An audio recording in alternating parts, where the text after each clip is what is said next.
only one jump ahead of the game, Batman.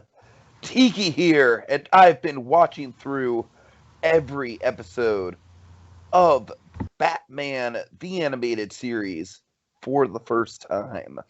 And thus, I have completed my journey through that show and am working my way up towards the league itself. And now it's time to talk about the second Static Shock crossover. Dragon, tell them why we're here. Well, you see, folks, long ago I made a vow to educate Tiki in the ways of Batman the Animated Series, serving as his spirit guide to Gotham, in a way. But now, Batman's become part of a bigger universe, and the mission goes on as we enter the greater DCAU. That's right, and tonight we're talking about Batman, the Batman Static Shock crossover, the second one, Tough as Nails. Hard as nails. Artist. I knew I was going to get that wrong. I knew I was going to get it wrong, Dragon. I knew it. I called it. Hard as nails. Sorry. All right, so Dragon, you know what? You know what would have helped me in that situation? What? If I would have stayed one step ahead of the game, I got one shot to take my aim. God. All right, so Dragon, as you can tell, I'm a little bit hooked into these songs this episode. I don't know what they are. I know Static does this. I just, for some reason, this episode really stuck out as like, oh wow, like we're really drilling in with some of these songs. Dragon, I like this. I didn't love it. I got to admit, I think Alfred was kind of like the big kind of treat of the episode. Every single moment Alfred was in it, I just adored it. I love the payoff with Alfred at the end. I love the little bit with him in the middle. I got to admit, I think there's some interesting stuff with the Batman and Static crossover that they kind of set up. Kind of like a good cop, bad cop style thing. Like, like how far do you go to, to prevent someone you love from making a mistake or someone you care about from making a mistake. Dragon, unfortunately, I just feel like the episode really didn't go as far as it could have with that premise. And I think it set up that premise really well in the Batcave scene. And I was excited to see it go somewhere. And I just kind of think it fizzled out a little. So Dragon, I like this one. I didn't love it. Okay. All right. So, a little bit of context on Hard as Nails and where we are quite in the Static series, as it were. So, this is a very interesting sticky wicket we find ourselves in because so the writer on this was, of course, the incomparable Paul Dini. So Paul Dini here, Dini magic. Of course, Harley Quinn appears. I mean, I want to say every Harley Quinn episode period has been Paul Dini. I mean, I'm trying to think if there's one that has not been him, but off the top of my head, I'm pretty sure anytime Harley appears, Dini is in tow. Not every Joker episode has been Dini. Like they're like to be a clown, for example, not a Dini episode. But anyway, yeah. So for example, just to give you some Dini kind of related pulls, Harley and Ivy, very apropos. Holiday Nights and World's Finest, just for kind of the kind of crossover of it all. Part 1, which featured Harley Quinn. So there you go. Now here's the sticky wicket. So, oh God, Static Shock season 3 had this ridiculous problem where there was a major error in the season. I mean, a major error. Well, at least to me, I think the creative side of things, there was a major error. Okay, so there are 15 episodes in Static Shock season 3, right? Mm-hmm. And oh god, only 5 of those 15 episodes have a director credit. So 10 people. Oh wow! So basically, this episode is like one of the 10 episodes that just basically does not have a director listed at all. Oh god! And I don't mean it's like oh yeah, so you could just look it up easily. No, I mean you watch the episode. There's no director credit. You look into not it. There. Yeah. There's nothing, folks. That ain't just a credit there. That's not just like like for the people catalog, but it's just not there. Yeah, that is pretty bad. Yeah, I mean even if you do a deep dive in the end credits, I'm pretty sure it's still not there. But I mean it's yeah. So for one, I can't tell you who directed this one, which I've never had that problem with any of these, so I felt it kind of pertinent to bring that up with Static. And I thought I'm just looking I into. can feel the void, Dragon. I can feel the void. I know how much that would bother you. I get that. And just the fact there's like 10 episodes out of your 15 episodes. Right, like how does that even happen? How does that happen? Come on. I'll tell you what I do know though. Oh, I know who animated it. It's the sounds like the big guns, not quite. It's Dong Wu, not Dong Yang. Dong Wu. Oh God.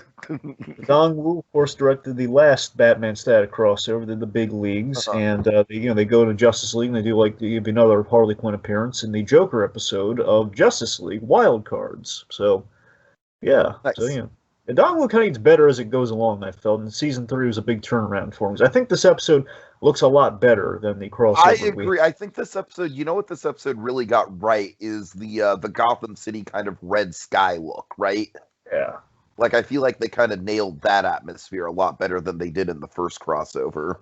I suspect a big reason for that is that they lucked out because at this time, think about it, when they do Static, they did the first, Static Season 2, and they did the first Batman crossover, they have to basically pull Batman, they have to do a Batman from scratch that is essentially looks like the New Adventures Batman.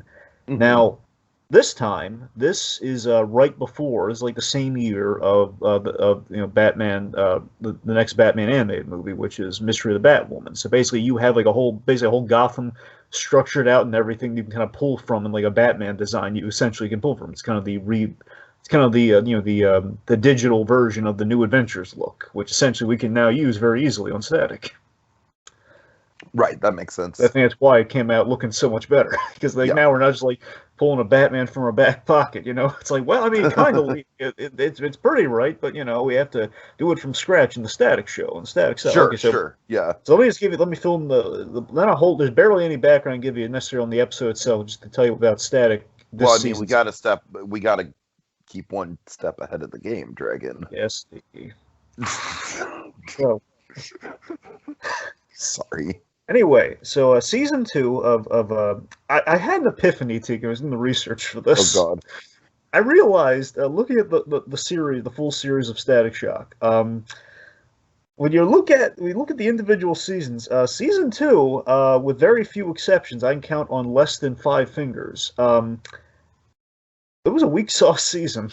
Right. I mean, with the exception of your Batman, the Batman crossover, which opened the season, and the finale, and maybe like the Rubber Band Man episode in between. Like maybe Sunspots, if I'm being generous with 4. But the ending was Jimmy. The Jimmy episode, where we have the school shooting episode. Yeah, right. So right. that's the ending of season 2. So that's what I'm saying. You take those out of the equation. Season 2 is very weak sauce and just like, hey, it's Static doing stuff and just kind of like some wacky. You almost kind of feel like the show would have been better to end at season 2 in some ways. Oh, I'm saying it would have been awful if it ended at season 2. We're like, oh my god, season 2 it was. If you look at it, it's kind of a slog, and then we pick things up with season 3. Oh, right. I'm sorry. I see what you're saying. Season 1, though. Season 1 actually is a really solid season. I'm saying if they ended at season 1, it would have been, oh, man, I wanted to see more of that show. But it would have ended pretty solidly. Because, again, that's a stacked season with maybe like one exception of the giant germ episode or whatever that thing was. Oh, God. Anyway, so the point being, so season 3, again, we kind of hit this pattern now because it works so well with the Batman crossover. We now have Static in the DC universe. Let's open every season of Static with a Batman crossover, which we do.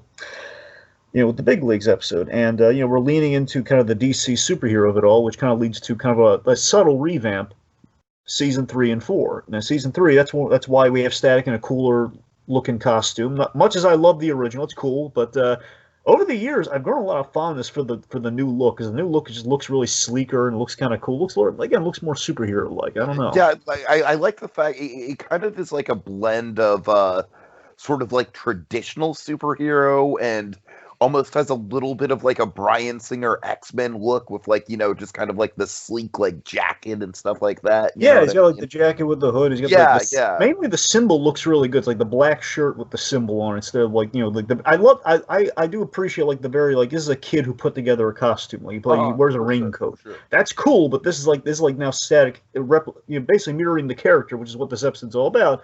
He's getting better at this. he's become more of a superhero. He's getting things coming to the fold. So like this season, you get the new suit. The second episode of this season was the big gear episode, where Richie becomes a superhero, which is basically through the duration of the series. And the opening, I double checked this. So every season has a new opening. Like they change the theme and they kind of switch out the villains and stuff. So now seasons 3 and 4 have the Little Romeo rendition of the Static Shock song. And that's why I assume the music choices are as they are in this, by the way, because I believe Little Romeo may have had a little bit of carte blanche or influence on, like, hey, let's pull more songs and just kind of throw them in and make them kind of like a thing for the episode. Okay, so you're saying that you got to keep one step ahead of the game as a Little Romeo classic? Well, I mean, I don't know that per se. What I would say is it's inspired by, we have Little Romeo in there, and it's working well for us. Let's try to get a little more of a catchy song thing going on in the show. Okay, so. Fair enough. All right, okay, in this episode, we'll talk about when it pops up, just to tee it up now for you. This is the episode with the infamous Teen Titans reference, which we're going to have to talk about. Oh, God, yeah. It's a whole... I didn't know it was so infamous. It's a can of worms. Oh, wow. Okay, I'm excited to get to that. All right. We'll get there. Okay, so all that said, let's dive into Hard as Nails. All right. So, Dragon, we start off in Gotham City. We have a very brief cameo. Well, I mean, they're going to come back later, but a very brief moment off the top of Gordon and Bullock. Dragon, I like that Gordon looks like he's slimmed down over the years. Yeah, ever since that New Adventures redesign. And there was always that worry that, oh my God, I think we've made Gordon look like he has prostate cancer or something. We've given the crew cut and he's all thinned out. He's an old man. But yeah, years have gone by. Batman's getting older with the Bat family. Gordon's also going to get older. That's how it works. Yeah. So I think it works. Yeah. Okay. So with the structure, we got to talk about the structure. This episode, we start in the middle of the action. We link up by the end of Act 1. So like we're in the midst. I'm not a fan of that. Really? I gotta say, especially in like 20-minute shows, I don't really think it ever works. Like, I mean, Dragon, even in something like Mitchell's versus the Machines, I don't really think it's necessary. Like, I gotta say, it's kind of a trope that I'm getting tired of. All right, fair enough. Yeah. Yeah, I don't think it necessarily hurts the episode or like so kind of. I don't think it hurts it, but I just don't like you said it. Like, I don't really think it's needed. Yeah. All right, I almost kind of feel like the episode would have been a little better to like kind of build to Gotham City, but so we do anyway. So we show we show Bullock and Gordon. We have like a little foreshadow to the bats with a really sloppy. As good as the animation is this episode compared to the last one, I gotta tell you, there's a really sloppy transition where like we see a random batarang in the sky, and then we have like that jumpy animated cut to, and it's attached to the bad guys hanging upside down. Did not look good. Always stuck out of me. That does not look good. And it was a Bullock, of course, pulling the old Nicholson line here, at least paraphrasing. Where does he get these whacked out toys? Booking Bullock, Gordon's like booking them. Anyway, so as this is going on, Nails is in the crowd, and she's fleeing, which basically tells us, oh my God, we're in Gotham City. There's Gordon Bullock. Oh my goodness. And then Dragon, like I said, the just mark it down for the Emmy for Best Song in an Animated Show. One step ahead of the game. You got one jump to take your aim. Dragon, it is legitimately catchy. It's an earworm, and I kind of like it. You will hear no argument from me, Tiki. Honestly, I swear to you, I'm not just making this up. Because, again, obviously the Batman episodes be a little more ingrained with me with static. Nothing against the show, but with all the ambient static music, that song always stuck in my head. No, it does. It totally does. It is like I feel like it's specifically designed to be an earworm. It's, you know what it is? It's kind of like the techno version of One Jump Ahead, right? I know, yeah. That's obviously, that's the go-to. I never thought of the techno. You're right, yeah. That's the best way of putting it. So we have one of the great moments, by the way. I think one of the awesome moments for me, when we start fleeing, we start playing the music and everything, we have this wonderful reveal. This epic Batman the Animated Series homage as we pan up the building and we show static on the rooftop, and of course with the static electricity being the lightning, again mirroring the opening of Batman the Animated Series. That's awesome, and we're in Gotham. That rocks.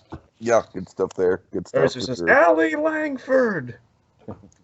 Scott Langford's little sister. Not just throwing it out there. So he's not at all related. So Allie Langford, son for the JGI crew. Anyway, so. Allie Langford, basically trying to talk her down here. It's just like, the more you run, the worse it's gonna get. dissuade her. No, she's staying one. Okay, I got the lyrics here, Dragon. Ugh. Staying one step ahead of the game. You got one jump to take your aim. So that And one you jump is will what make makes it. that one jump is what makes it all happen. I know, totally. Allie's like, go back to Dakota. You ruin everything. Yep, and of course I love the searchlight. I love how creative Static's getting with his powers. Like he's making a little Yeah, searchlight. I do like the searchlight too. I'm glad you mentioned that. Yeah. Let's go back together. Come on, Allie. Like it's not Allie, it's Nail. Yeah, I was saying, so like she's throwing. Basically, her whole shtick is that she's very metallic. So she's got metal skin. She gives her a little bit of strength, gives her durability, and also allows her to shoot metal nails. A little death lady Deathstrike-esque, if you will. I gotta tell you, I feel like the powers are a little all over the place with her, Dragon. I kind of feel like I wish they either would have stuck to the metallic thing or the nail Deathstrike thing. I feel like having both is it's a little too much. I don't know. I'm inclined to agree with you. Honestly, I feel Allie is on the borderline of what I would call a stock meta or a stock Bang Baby. If like, Oh yeah, totally. yeah, Totally. we have a story we want to tell. We just need a Bang Baby with at least one trait that we can put in the namesake. So Right. Nails. Let's do it. and she's durable, hence the heart has nails. Oh God. And Oh. she's been through a lot. All right. God damn it. You're right. That's probably exactly how they came up with it. Yeah. So anyway. All right, so she's throwing nails at Stag, and of course Stag brings up the point. I love the straightforward science of Static that comes in the fray. Because again, Virgil's a smart guy. He's going to bring this up. Like, you throw in this man, I can throw it right back at you. And then, of course, she uses her strength to hit him with a lamppost. Mm-hmm. Which then, again, I love it electrifies Stag. Not that it's going to hurt him, it's going to divert him because he's going to basically short out the thing. It's going to distract him while she gets away, which then leads to kind of our flashback thing. Which, I mean, the Static show has done before, and I think that was the logic, where we have like a flashback to, kind of the, how this all got started 3 days ago.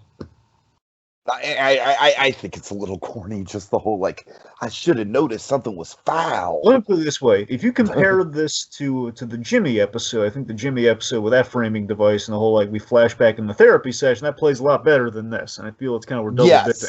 Yes, I agree. If I'm a betting man, I'm going to say they really like that at the end of season 2. Like, let's try to do that more. And they try at the top of season 3, and, well, the results vary.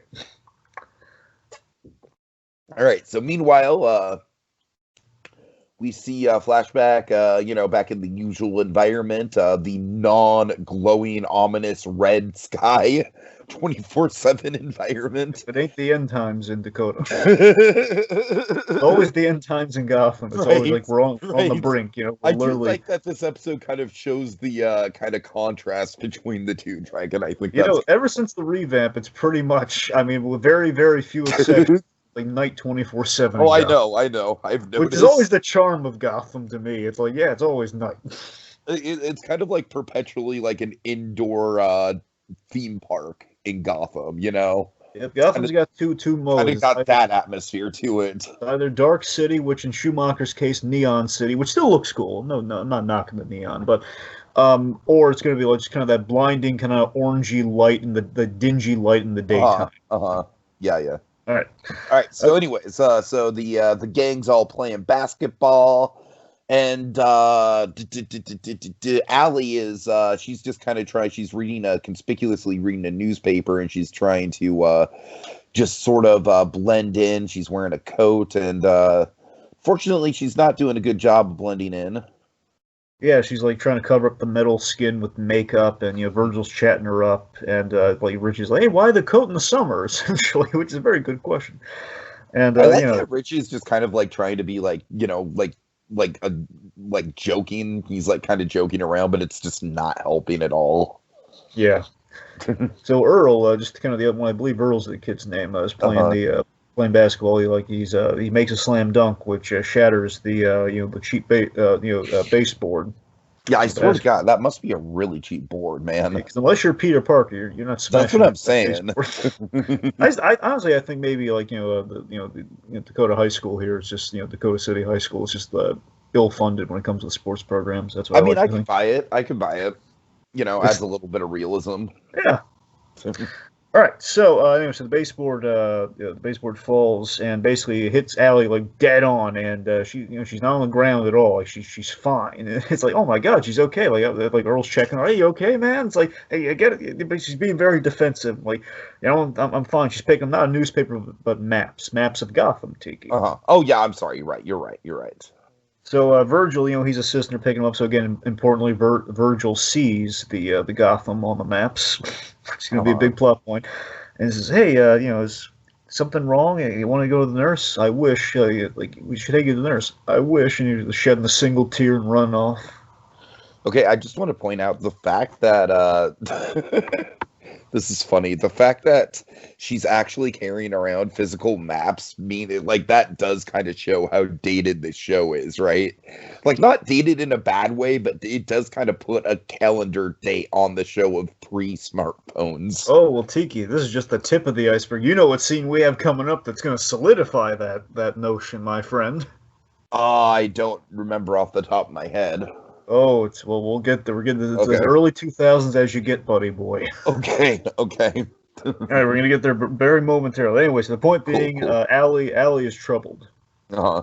And again, winning formula. I gotta tell you, it's kind of the winning formula of Static and and the Bang Baby, in which it's a Bang Baby who's just a kid in need of dire help. Of like, oh man, you really want to reach out and help these kids who are going through something. Again, very X-Men-esque. Again, there's a lot of Spider-Man and X-Men. I feel like some of these episodes of Static kind of come off a little after school, especially, and I feel like this one's sort of part of that equation. But you're right, it is still a good formula. I like the after school special. No, fair enough. I mean, again, worked wonders in like episodes like Jimmy is what I'm saying. Like sometimes, yeah, wonderfully. Okay, so also like Sons of the Father, the whole racism thing. That was really Oh my God! Oh, that's an amazing. That's what I'm saying. So pretty much all the after school ones are really the remarkable. I mean, you're actually right. Yeah. That's what I'm saying. Okay, so we're inside the school. The lockers have all been slashed and robbed, but only of a few dollars, like enough. Basically, like the aftermath of the Peter Parker versus Lizard fight from the Amazing Spider-Man. And what happened to my locker? Got my sandwich in there. The Bullock just shows up. My lunch. Oh God. Bullock's just randomly working a side job as a janitor. No, security guard. He's at the school security. Oh, security guard, of course. He's got to earn extra bucks. Anyway, speaking of the extra bucks, that Gotham apartment isn't going to pay for itself. The Duchess will be mad. Oh no! Okay. Let's. Oh man. Anyway. Wow. Importantly, so back to with a few bucks of it. Also, only a few bucks have been stolen, as if someone were buying a ticket, like a bus ticket or something.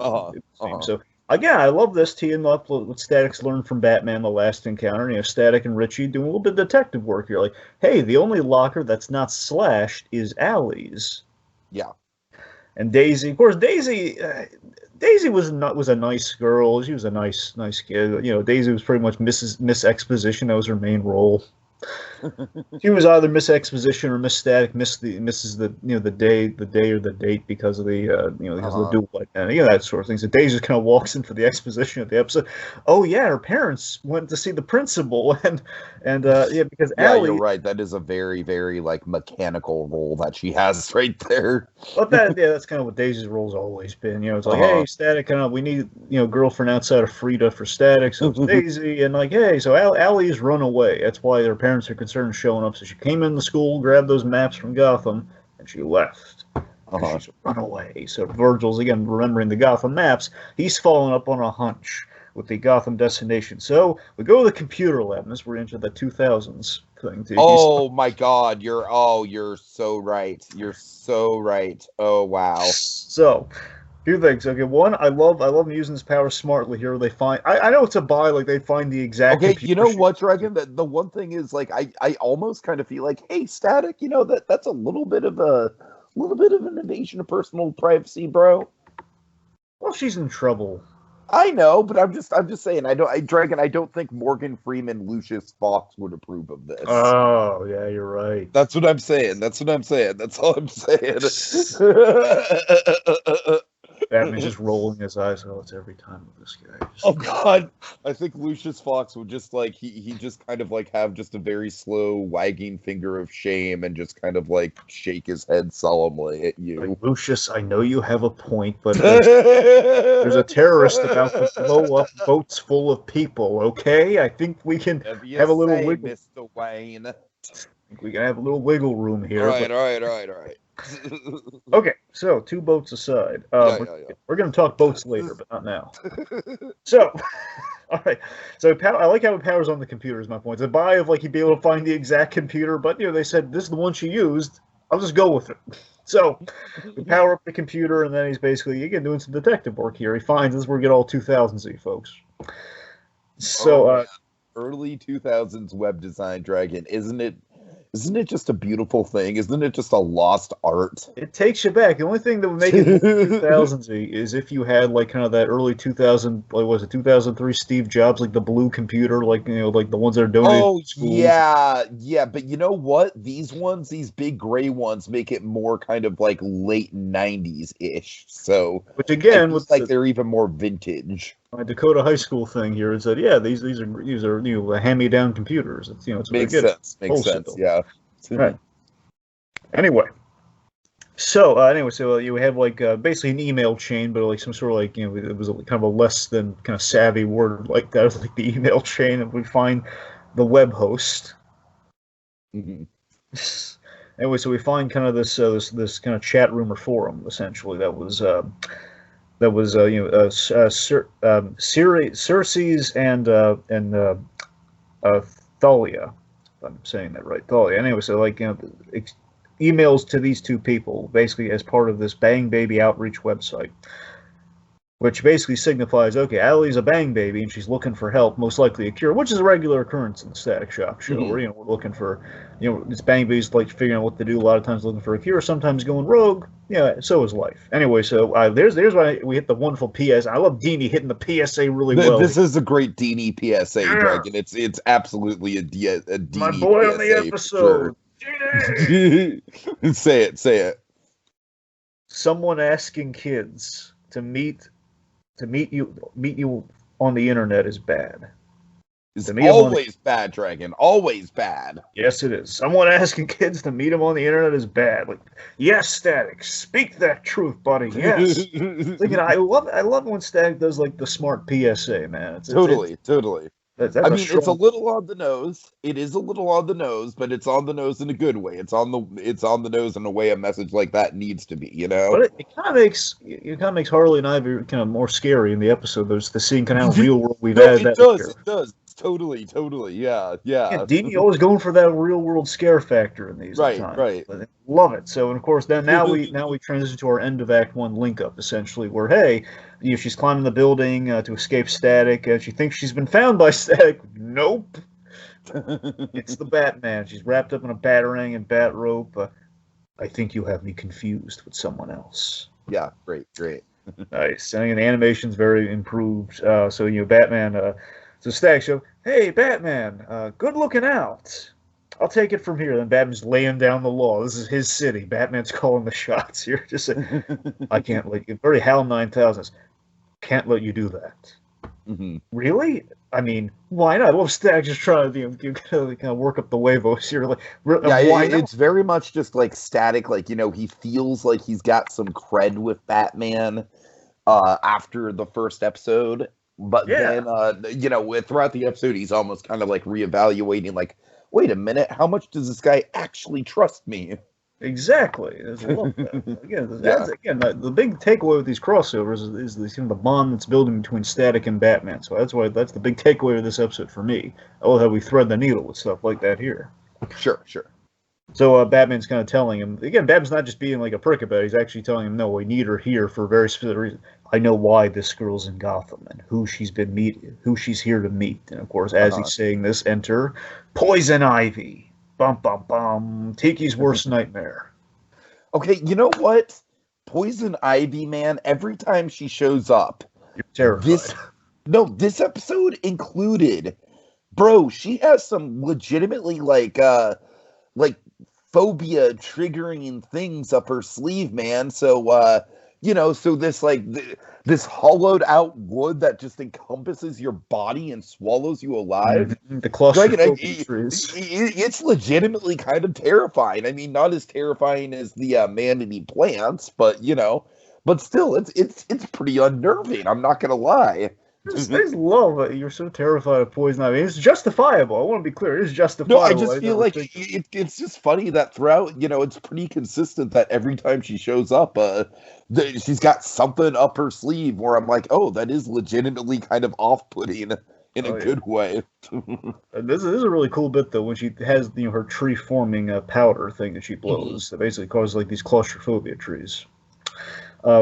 So I love it. She aims at the boy. She goes for Static first, and then Batman awesomely I know he doesn't get it initially, but he tries the safe side. He pushes him out of the way at first, but it's all over the place. So they're both caught in a very I'll leave it to Dini to go really cool with this. Right? He does like a Batman 66 death trap that had Poison Ivy been in the 60s Batman show, and had they had a budget, they would have tried something. Totally. They would have. They encased Batman, Robin, and Wax once. They would have done this, totally. All right, so let's see. So basically the two are overgrown with this tree bark, as Ivy basically, aids Nails here, and Harley Quinn arrives in a giant Harley Quinn blimp.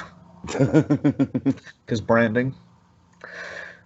Excuse me, Red. And as she says, like, that's the look. It makes them, true to their wooden heartedness or something along those lines. Shows them for what they are, wooden hearts. So, excuse me, Red. And it is a legitimately bad joke that Harley points out. Telling bad jokes is my shtick. So Ivy and Harley, they're here to help Nails, and of course, time to. This is a much funnier bad joke. Time to make like a tree and leaf. It is a very funny bad joke, and I also love the delivery of like, "What? I said they were bad." Arlene Sorkin, man. I want to. After Justice League. Well, I'm sorry. Let me rephrase that. Yeah, the first Arkham game is the last time you ever hear Arlene Sorkin. So like they say you got to savor these. Like these and her appearance in Justice League. It's gonna be like the last DCAU stuff you're gonna get from Harley. So yeah, savor it up. Yeah. Well, actually, technically, it's actually Batman. You actually got a good while. You got like a good five installments. All right, you're good. You're all right. I'm good. But I will savor it. It's coming to an end. The founts running dry. Okay.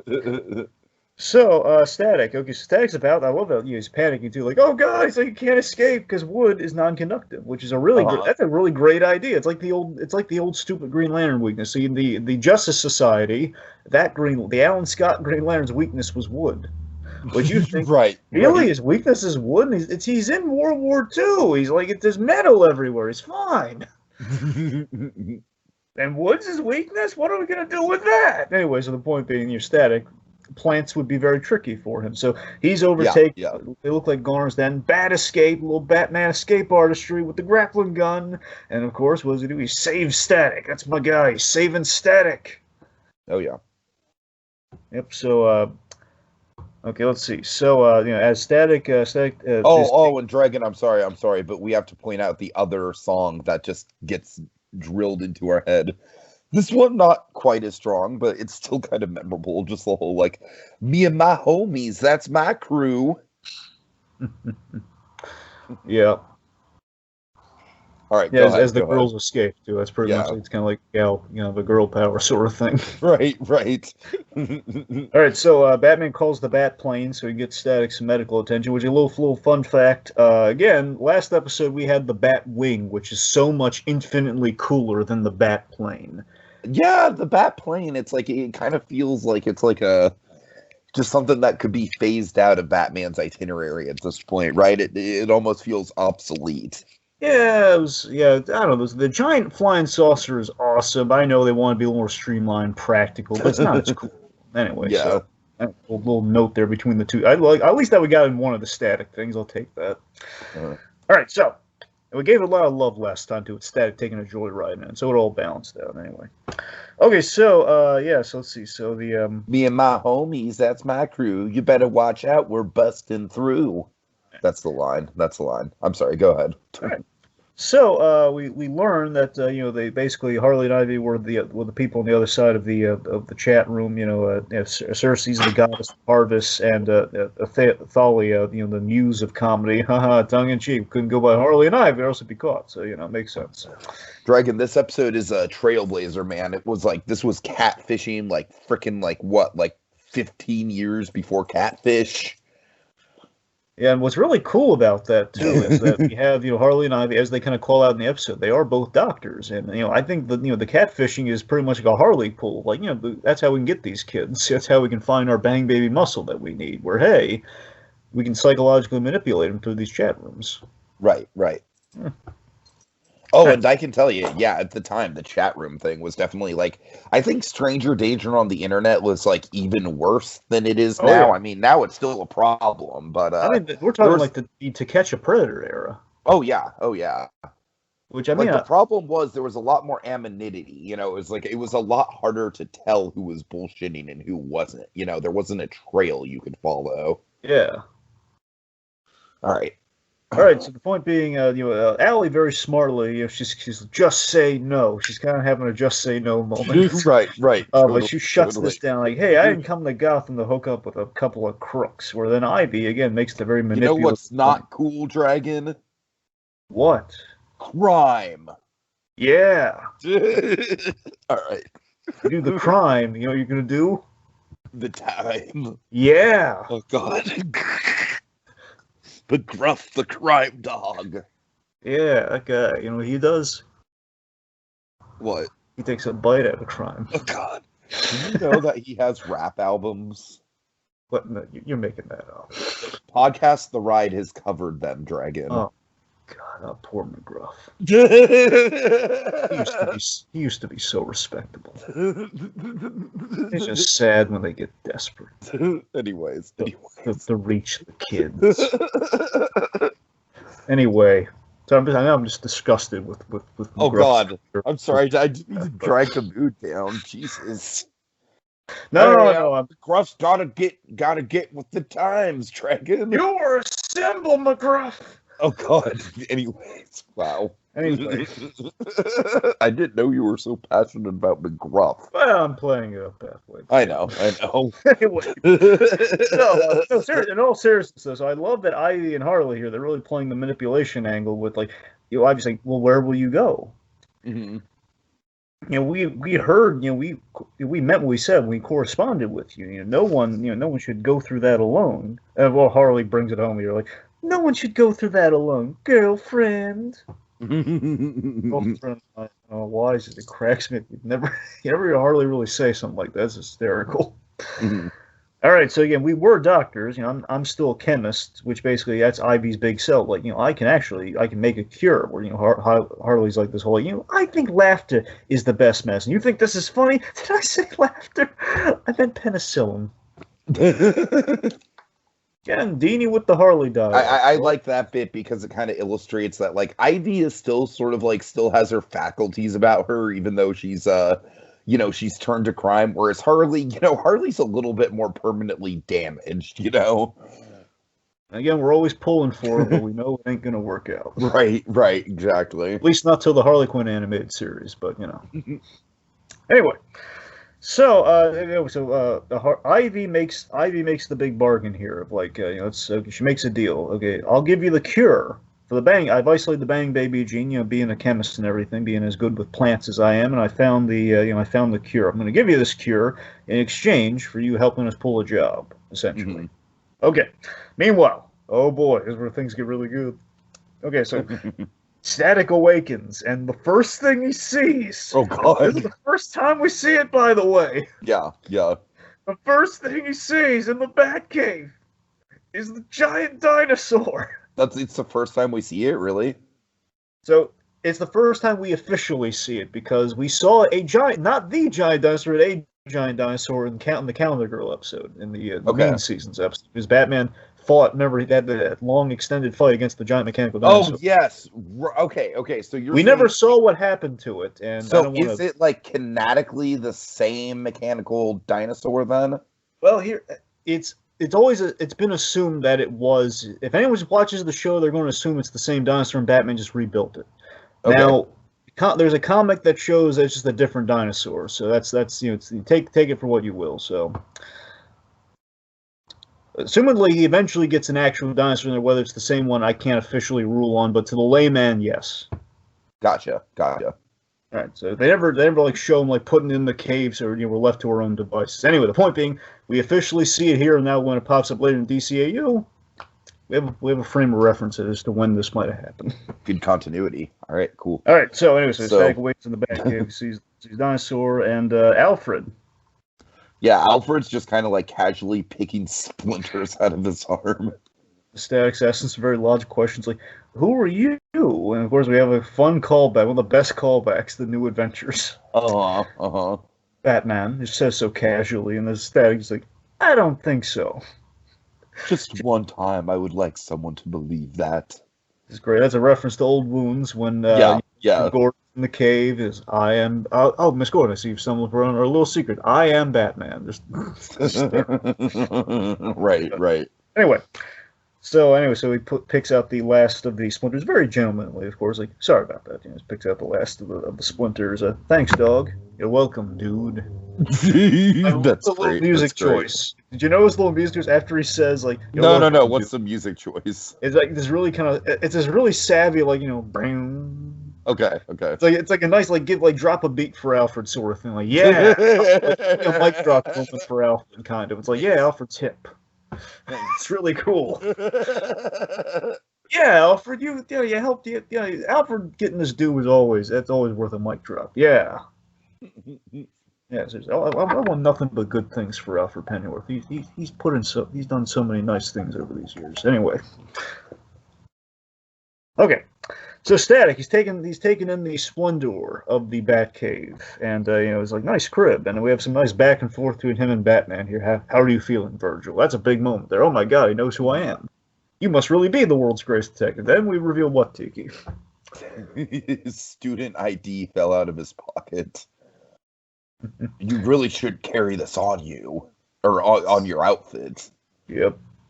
And Static, he's evolving, but he's not quite there. Still some kinks to work out there. All right. So again, if you thought the dinosaur was something, oh boy, here's where we get the continuity thing. All right. So okay, yeah. I'm gonna keep this simple. Okay. So Static, of course, it referenced the previous episode. He was pounding around with Robin. So he's, hey, where's Robin?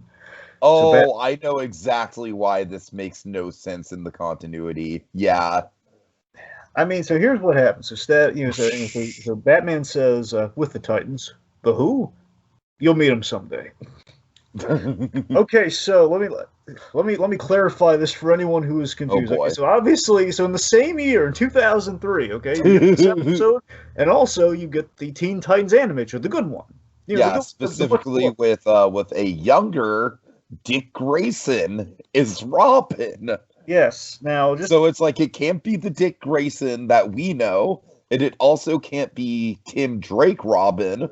Yeah. So first and foremost, that the Teen Titans animated show, there was a misconception that it was in the DCAU, which never.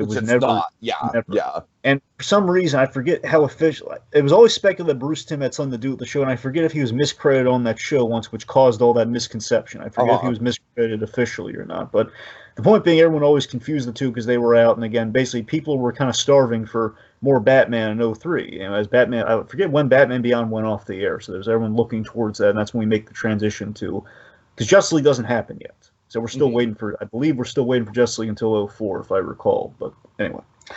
Point being, so just canonically, so it's a weird thing, because I don't know if they knew the Teen Titans show was in production or not, hence the line. I assume that is the case. But regardless, all we know is that so we, in the DCAU, we only have two references to the Teen Titans ever. It's this episode, and we see Speedy, who is in the Teen Titans, the other show, the main Teen Titans show. He pops up once in an episode of Justice League because he's the sidekick to the Green Arrow. It's more so that before it's the Teen Titans, but it's the same, looks identical to what that character looked like. So hence the confusion. So anyway, so them coming out in the same year, despite this Static episode comes out in January, Teen Titans premieres in October.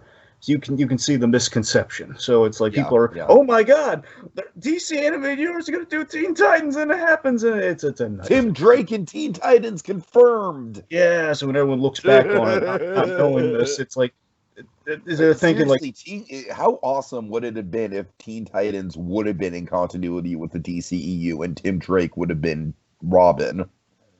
I mean, it would have been. I know it would have thrown off the inevitable return of the Joker of it all, but yeah, that's the thing too. Where I mean, it's not a question of when events happen because again, right, sure. Because Tim Drake does, he does grow up by the series, but he can only grow up so much before he meets certain fates. But regardless, just again, I don't want to drag it any further. It's just that.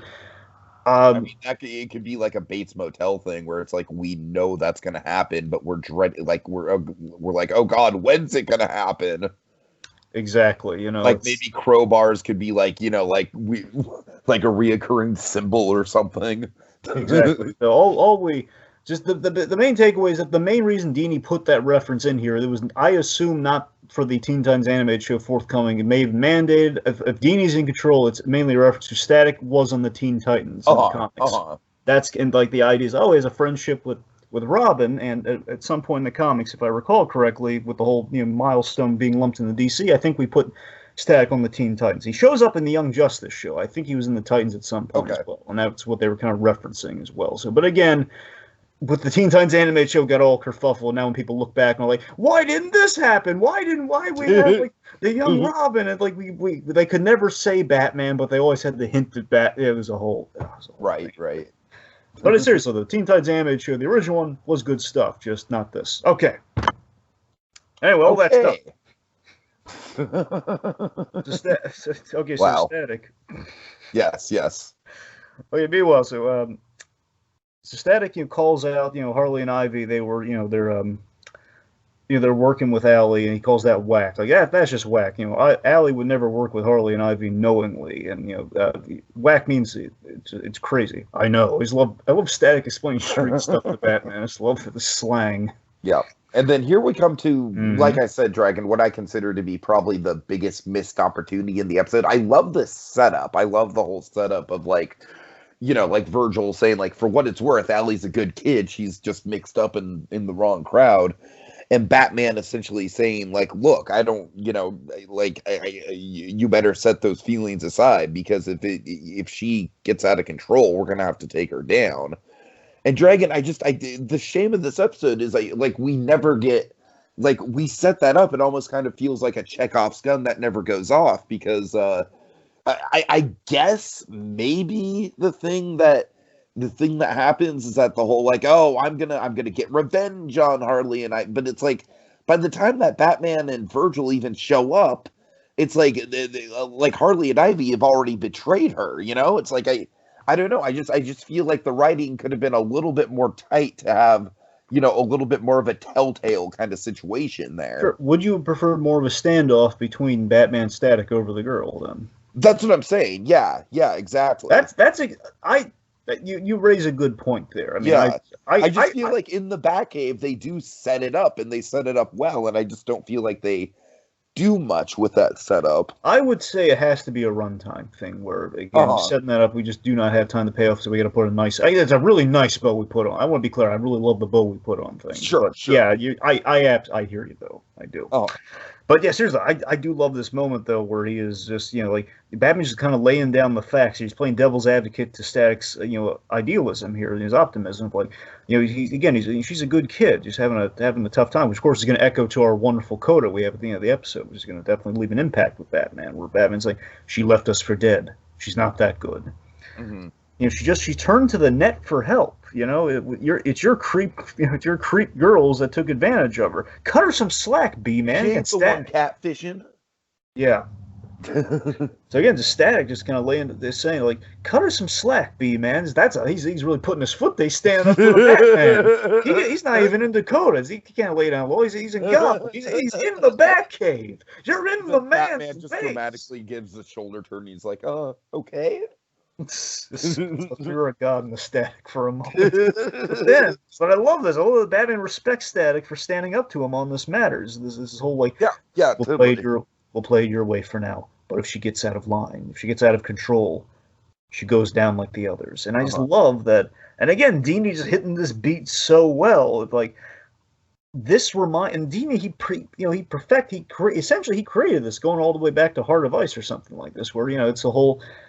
I think Static in this moment reminds Batman of the idealism that he started with in the early Batman animated series. Like basically the first 3 seasons, before New Adventures gets all dark and grim and like mad lovey. We're like, oh, but we sucked out all the hope, of rehabilitation, and then just like Batman's losing in the old wounds of it all, and we're losing members of the Bat family, and it's just getting all sad for Batman. It just kind of reminds him of the idealism. You know what? Maybe you can believe that like the criminals aren't all far gone. Maybe we can help them. Maybe the ventriloquist can get out of Dodge. Who knows? All right. Meanwhile, Harley and Ivy. So they're so basically the big plan is we're going to overtake a cargo ferry with seaweed vines and everything and knockout gas. And Nail's job on this op is to use her strength and her slashy to open the crates and get the gold bullion. Because who doesn't need gold bullion? I mean, gold bullion, it's heavy as all get up, but it looks so nice and fancy. I mean, it's just a couple gold bars. The government won't miss it. Which is a fair point. Yeah, actually, kind of. Is that true? I mean, it's... Do we need to show our opulence? Do we really need gold bars? Right. I know Fort Knox is pretty, but do we really need it? All right. Anyway, so do we need the? Anyway, I don't want to just. Sorry, it's so funny to point out how futile Fort Knox is when you really think of that. Anyway, so the point being, she's serving the role of meta muscle on this operation. So anyway, so we Okay, so back to Batman and Static. So the cave wall. We've never seen this shot before from the reverse side. I mean, I know we've seen it kind of coming out, but we've never seen like the cave wall on the outside of Wayne Manor opening for the Bat plane, because we saw we saw them leaving in Batman Sub-Zero, which is the first time we ever saw that, but never from the other side. So that's kind of cool. Anyway, so we're flying out there. Importantly, Static, he is blindfolded. Yeah, nothing like being it's really nice to feel trusted. Would you rather walk? Just look down. There's nothing but water. No, I'm good. Cool. Dragon, I got to tell you a little antidote. All right. So, flying into San Francisco Airport, it's right on the bay, right? So when you're flying in, I swear to God, every time I do it, it looks like you're gonna make a water landing. It's like you're coming down further and further and further, and there's like nothing but water, and you're like, oh shit! Like, is this gonna make it? Are we gonna be okay? Please tell me Sully's flying the plane. I'm just saying, it's rather nerve-wracking. It's like the runway's right there, but it's like you don't really see the runway until you're right on top of it. So yeah, that's fun. Anyways, I have a rant. It's too much of a tangent. Just remind me of it. I have a Sully tangent I need to ask you. Sully tangent? Okay. Oh, God. Yes. Wow. Okay. I want to drag us down here. Really random. Anyway, so Batman's going to... I think this is the first time anyone on the internet has ever had a Sully tangent. It's a very mundane sense. All right. Anyway, so...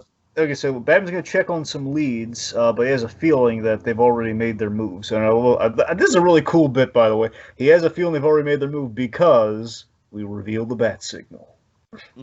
That's a cool way to reveal the bat signal. That's where Batman's getting this hunch that, okay, I think sun's already gone down. So then we have a rooftop, and you know me, I love this scene. So Gordon loops Batman and Static in on the seaweed heist that's going on, which is very much Ivy's MO, and Batman's just like giving Bullet the business. Give us 10 minutes. If you don't hear from us, send in helicopters. Uh-huh. And Stack's going, yeah! Yeah! So they're exiting with style. Not a full-on bad exit, but essentially fits the bad exit kind of quota. He's leaving in style. Which then leads to the one of this hilarious gag. Always crack me up about this episode. This is where Bullock's going. What the heck did Robin do to his hair? Oh, God. That's great. And just Gordon's reaction, just nodding. He's like, "Oh, God, oh God, love it." So funny. Uh-huh. All right, so as Nails is loading up the blimp, she's starting to take issue with the act morally. Like, you just said a few gold bars. We're Yeah, loading up a whole it's blimp like a squad. comedic, like Looney Tunes amount of gold bars right now. Yeah, I mean, only Hans from Frozen would have to sleep on all these gold Oh bars. God. He'd make a Scrooge McDuck bed of these gold bars. Right, right. That's an obscure Frozen Over reference for the kids from Once Upon a Time, but we'll leave that there. I'm gonna let that simmer and boil for the It crowd anyway. Oh man. So Ivy suggests, well, it's fair enough, Harley. Let's just conclude our business here. Which, of course, they toss her the serum, which essentially is nail polish, which Harley uses. You get it? As she basically pulls the big old double cross and hits her with a boxing glove. Launcher is like, bam, knocks her off the boat. Get it? I used it to polish nails. Oh God. Ivy's just like, start the blimp. Yep, and I love how cruel a fate this is, because they know she's made of metal, which is kind of the Wolverine factor from Days of Future Past. If Logan falls in the water, if a person with metal skin or metal bones falls in the water, they're not floating. Right, right. They're gonna drown her in like the worst way possible, which is horrifying. Which is the way Bryan Singer should have ended that film. That's just my 2 cents. Anyway, so let's see. So Batman Static arrive, and the Bat plane launches the grappling line, which is on the toy for the Bat wing. By the way, just gonna throw that out there, which is why the Bat wing was again more superior to the Bat plane. We're trying to ape that again. I got massive Bat wing Bat plane issues, but sorry, it's something I got to deal with. So we fire the grappling line. We save Allie, which is nice, and let's see. So Stack's spring into action, taking on the girls here. Lucky me! What other superhero gets 2 lethal ladies all to himself? So Harley Quinn's agility is kind of giving Stack a run for his money. Nice try, Sparky! Or calls him Kid Kilowatt, which is also that's a deep cut like Legion of Superheroes reference. It's kind of funny. So, yep. Nice try, Sparky. You don't have the juice to take me out. Then Static gets really smart here. He electrifies the whole boat, which basically tasers Harley, which is awesome. But he's at Ivy's mercy though, because again, plants non-conductive, which means Virgil's in big trouble. Mm-hmm. But he's made a little friend, Tiki. Who's that little friend? Nails. Yeah, she's helping Static out. She's got a bone to pick. These ladies tried to kill me with water. I'm not thrilled about that. I mean, can you really blame her? No. It is kind of a like you catfish me, you try and poison me, you dump me off the side of a boat. Yeah. Yeah, it probably wouldn't be really harmful if she drank that nail polish too. So, yeah. That's what I'm saying, man. I feel like that's kind of like an understated side of like what they did to her. It's like that is low key kind of poison. Tried to kill her before we actually kill her, man. It's not right. All right, so basically Nails lives up to her namesake. She fires her nails at the at the blimp, which basically causes it to sink, and Ivy falls, and Batman catches her as he is wont to. Then we have like our big morality moment here, where Nails she's gonna finish. And like I said, Dragon, it's like we get something, but I just feel like I feel like maybe the writers were kind of being like, okay, like Virgil's gonna step up to the plate in this moment, and Batman's gonna be proud. I just kind of wish that like I said, I feel like maybe if Nails was a little bit more extreme about it, and Batman had to step in a little bit more. Like I don't know. I feel like there could have been a little bit more conflict there. Let me pitch you this. It's a very small change, but I think might have saved it for you. If we reframed when Nails is charging towards Harley and Ivy, we show Batman pulling out the Batarang, and he's like behind his back, like he's about to spring to action. We, the audience, see this, but then Static steps in and he solves the situation, and Batman's even more proud of the boy. Yeah, there you go. That's good. Just one insert shot for sure. That's all we need. Exactly. Okay, so we have again. Seriously, Static. He really brings us on home though. Just given what we do have. He does. So this is really nice though. He stops her in the place and kind of basically confronts her with what she's contemplating doing here. So like, well, what are you going to do next? You know what you're going to do? You're going to spend the rest of your life running from guys like. You want to spend the rest of your life running from guys like him and me. Mm-hmm. Of course, the moral being don't resort to revenge and violence, and she's swayed by this, and of course, like, why did you come all this way after me? Why didn't you give up on me? Why did you go all the way from Dakota to find me? Because of course, Static very based in Dakota. Then we have this. Oh, this is the charm moment for me. Oh God, I love this. Yeah, for sure, for sure. It's the least I can do for a girl from my hood. And of course, he does a little. He kind of sparks her nose and causes like a big old flash and static exit. And then we have like the MVP line of the episode. The kid's got style. And I feel like that's almost kind of like an off-screen, Mean Joe Coke moment. Batman is so impressed with Static in that moment. Yeah, that's what I'm saying. That's what I'm saying. I love it so much, and it just feels like this is the proper way you kind of take Batman out of the comfort zone and give him a line like that. But it's earned. This moment was absolutely earned, where you take something like the Batman Harley Quinn anime movie, which is not great. We have Batman doing all sorts of out of character lines there, just does not land at all. Is how you do that right, and you have Harley and Ivy in it, so it's the best of both worlds. Okay, so then we have the coda, which I gotta tell you, years later gets me all mushy. I gotta tell you, it really kind of touched me, this coda. So Allie's she now has control over her condition, thanks to like this new kind of actual meta outreach program. So she's on track to actually possibly being cured completely, it seems. Yeah. So she's she's been specially selected for this program and it's been completely paid for by, guess, Bruce Wayne. Yep, from Wayne Industries. Yeah, so Bruce Wayne showing up here, and again, it's a really touching ending. Bruce Wayne showing up again, pulling a little bit like a Sub-Zero thing here, like kind of helping Nora Freeze almost. It's just kind of showing up. Virgil meets Bruce Wayne. He's kind of chatting him up as Virgil's wants to do. He's always likes to learn. He likes to meet these bigger than life figures. He's kind of chatting with them in the hallway, and there's this nice little moment of, it was real nice of you to pick up the tab for this. Well, I heard she had a rough time, and so on and so forth. And I'd say she's earned a little trust. Of course, who comes down the hall? Alfred. In the driving outfit, by the way. Yep. You know classic, me, I love when we put him in that little outfit. And like a little gentleman, Dragon. Like a little gentleman. Yes, Tiki, like a little gentleman.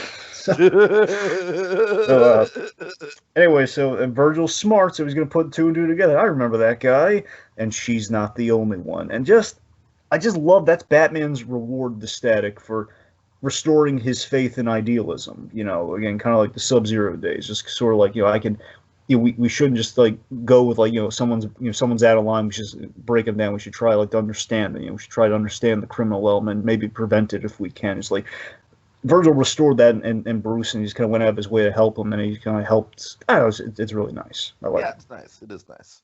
All right.